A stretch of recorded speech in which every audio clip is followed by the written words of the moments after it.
ద్వాదశ రాశులు మేషము నుండి మీనం వరకు ఈ సంవత్సరం ఏ రాశి వారికి ఏ విధంగా ఉంటుందో, వారి వారి గ్రహస్థితి గ్రహచారం ఎలా ఉంటుందో అది కూడా తెలుసుకుందాము. మేషరాశి వారికి 11 ఆదాయం అనుకున్నాం, 3 ఖర్చు అనుకున్నాం. వీరికి ఉగాది నుండి జూన్ 1 వరకు 3వ స్థానంలో గురువు ఉండడం వల్ల ఇంటిలో వివాహాది శుభకార్యాలు చేస్తారు. అలాగే గృహ నిర్మాణం చేసే అవకాశం ఉన్నది. ఇంటిలో మరొకరి సంపాదన మొదలవుతుంది. మనసుకు నచ్చినటువంటి వస్తువులు కొంటారు. విద్య యందు ఉత్తీర్ణత, వ్యాపారంలో అభివృద్ధి, బ్యాంకు రుణాలు వచ్చుట, పిల్లల విషయంలో ఆ శ్రద్ధ వహిస్తారు. సోదర సహోదరి వర్గానికి చెందిన వారికి ఆ బాసటగా నిలుస్తారు. వారి బాధ్యతలు కూడా తీసుకుంటారు. ఇంటిలో చక్కటి ఆరోగ్యము, బంధుమిత్రుల సమాగమము, అలాగే తీర్థయాత్రలు చేయుట, వ్యవసాయదారులకు మంచి లాభము, మిత్రుల సహకారమందును ఇంజనీరింగ్ మెడిసిన్ వారికి ఆశించినట్టు ర్యాంకులు రాకపోయినా తీవ్ర ప్రయత్నాల వల్ల మంచి ఫలితాన్ని కూడా పొందవచ్చును. రాజకీయ నాయకులకు ఎక్కువగా లాభం లేదు.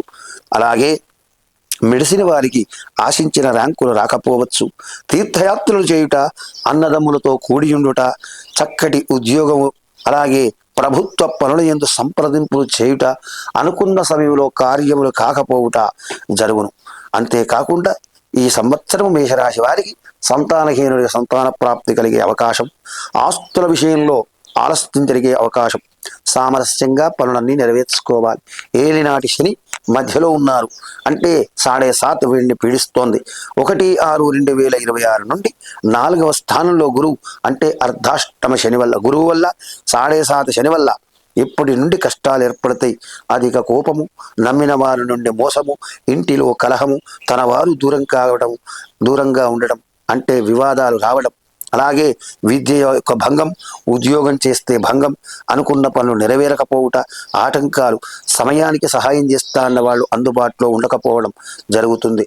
ఎప్పుడూ మధ్యవర్తిత్వం చేయకండి. కొత్త వస్తువులు కొనకండి, కొత్త వస్తువులు అమ్మకండి.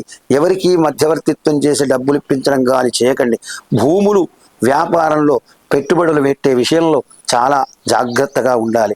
అలాగే శని స్తోత్రం కానీ, శని యొక్క కవచం కానీ, రామరక్షా స్తోత్రం కానీ చదువుకుంటూ శని జప హోమ దానాదుల వల్ల ఉపశమనం పొందుతారు. ఇది ఈ సంవత్సరం పరాభవనామ సంవత్సర మేషరాశి యొక్క ఫలితము.